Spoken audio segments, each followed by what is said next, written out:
YouTube, what's going on, man? So, I'm sitting out here in Europa, California, broke down. Uh, I was coming out here to drop a load off and coming through Vegas. Like all three of my check engine lights came on. My truck slowed down to 55 miles per hour. Wouldn't let me go any faster than that, so called on road and talked to them while I was rolling down the road, man, and they routed me to the Europa terminal, take my truck into the shop. I was thinking it wasn't going to be no big deal, a couple hours they'd have me up and running again. So I waited an hour, went back to the shop, and they informed me that unfortunately they got to send my truck to the dealership for some problems. I don't know really what's going on with it, but I said it's not going to be ready till Monday, and today is Thursday, so that's 3 days of no running, 3 days of no money that I'm not going to be making. But what I'm making this video on has to do with kind of situations like this. Things you can do as a rookie driver, or just a driver in general. Most of the drivers, once you get out here, you'll see they have ways of doing things to save money. One thing you'll see when you get out here is things at the truck stop are overpriced as shit. I remember when I was on my mentor's truck, man, I was hungry, so I went into the Taco Bell in the truck stop. I don't remember where I was at. It was somewhere in California. And I went in there, ordered a bean burrito and 2 tacos and a soda, man. That shit came out to $15. I was like, the fuck is this? So be aware of that, man. There's a no dollar menu at the McDonald's in the truck stop. That shit doesn't exist. Everything in the truck stop is overpriced because they know, we as truck drivers got nowhere we can park our vehicles. So, if we're hungry, we're most likely, if we're not doing anything in the truck, we're gonna come inside and we're gonna spend our money. And they know we make pretty decent money, so supply and demand, they're gonna jack that price up. So the things you can do, the things that I do to save money, when I got my truck, it came with nothing in it, man. It was just the truck and a mattress. That was it. So I went out to Walmart, got me a little microwave, man, for about $45. Put that thing in there. And, for a while there, man, I was just living off like ramen, cup of noodles and shit like that, man. But then when I went home on my first home time, I went, looking online at refrigerators and stuff like that. And I finally went to Lowe's and got me a little small refrigerator, nothing big, for $65, and slapped that thing in my truck, man. And then I went to, because the trucks have inverters in them, so you can plug shit in there into the plug, and the truck don't have to be running for it to power the stuff in there. So I went to Walmart again and got a little a crock pot for about, it was like $12 for the crock pot and a little hot plate. So I'll go to Walmart when I'm done dropping a load. I'll Google and see where there's a Walmart, drop my trailer at the yard, the terminal, shoot up to Walmart real quick, get some groceries, and eat out of my truck, man. With the crock pot, you can put meat in there, pot roast, anything like that, any type of roast.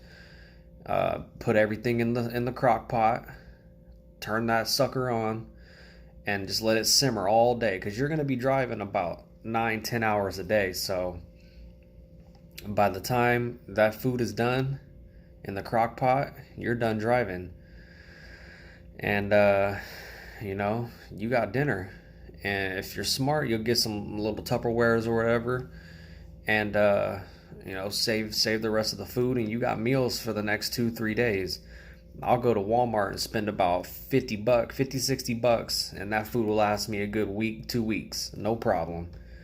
Because it's just you eating in the truck, and you'll get way more bang for your buck buying groceries than you will spending your money at a truck stop. I promise you.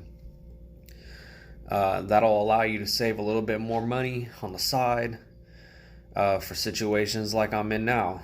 If I was eating at the truck stop every day, I'd be broke every week, being that I got kids and everything. But I do that. I cook out of my truck, eat out of my truck. I buy bottled water, big packs of bottled water before I go back out from home time. The big 24 packs, put that under the bunk. And it helps a lot, man, saving money. I've even seen truck drivers out there, and I haven't done it yet, but you'll see them out there at the truck stops, man. They got the little George Foreman grills, and they're barbecuing on the catwalks, So those are just little things you can do, man. Also, what you can do, because when you go to a truck stop, like a Love's or a TA or a Pilot, Petro, stuff like that, Swift has little contracts through them. So, you can go in there, and that's where you're going to be fueling most of the time. And when you go there, get the little rewards cards that they got and swipe that reward card, because every 50 gallons that you fuel, you get a free shower. Now, normally the showers there like $12.50, $10, depending on where you go. So, when you fuel, you're fueling up, anywhere from 50 to, a full tank, 120 gallons, 150 gallons, plus the DEF, plus the DEF, you know what I mean? So take advantage of that shit, man, because you'll get the shower for free. Swift pretty much pays for your shit, man. Also, the points, and anytime you fuel up, anytime you make a purchase in those truck stops, swipe your loves, your rewards cards, swipe those, because you'll gain points up, and those points just keep racking up, and eventually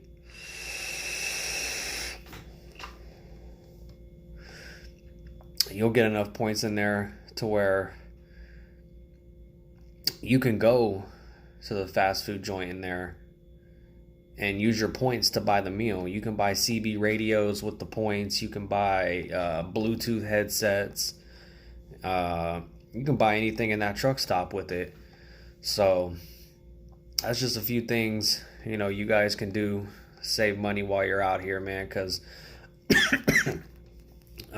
honestly, the pay, they're gonna hype it up in orientation like you can make fucking $1,000 a week and stuff like that, and it's doable depending on the driver manager that you get and the miles that you're running. But you can do the math yourself.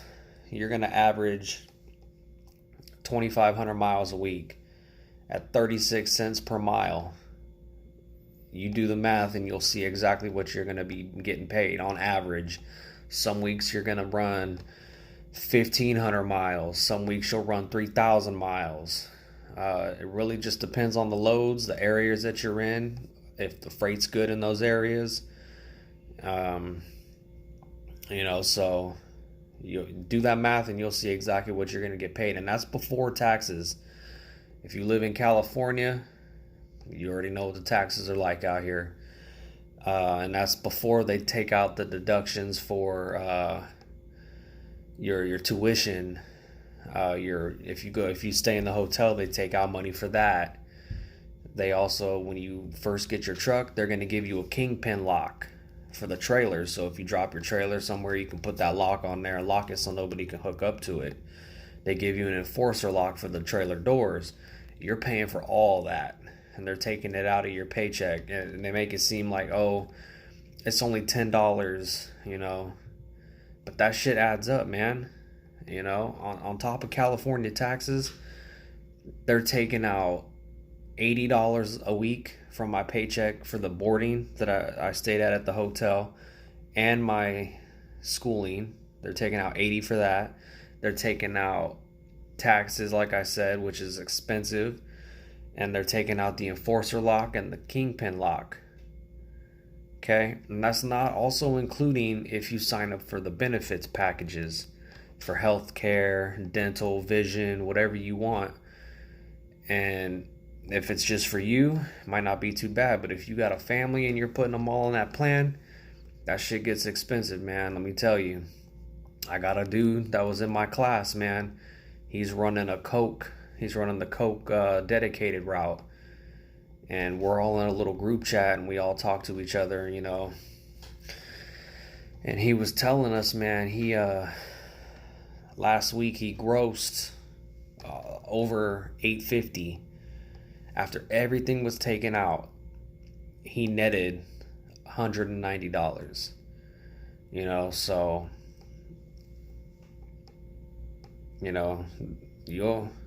you'll see once you get out here, man. The pay, yeah, you can make $900 a week, but it ain't gonna be every week, man. So don't come out here with those expectations that you're gonna make big money right away. You gotta learn how to run the miles. You gotta learn how to manage your hours correctly, and you gotta get on a good relationship with your driver manager, man, and let them know that you want to run, that you're capable of running 500 miles a day, that they can give you that 1,000-mile load that delivers in 2 days on a live unload, strict time that you got to be there. You got to be there at 2 o'clock in the afternoon, and if you don't get there, they reject the load, so it's, you'll come out here, man, and you'll see what I'm talking about. Now, don't be discouraged because the potential is there. It's all about getting your experience up, man. You get your 6 months to a year experience. There's companies out there that are paying big money. They're paying the salaries of $75,000 a year. They're not paying you cents per mile. They're paying you a flat salary. So that's all I really had to talk to you guys about, man, was how to save money and kind of what to expect when you come out here with the pay situation. If you guys got any other questions, man, drop them down in the comments. I'll check them out, try to answer them for you, make a video on it. So like I said, man, that's pretty much it. Hit me up down in the comments, like, subscribe. I'll catch you guys later.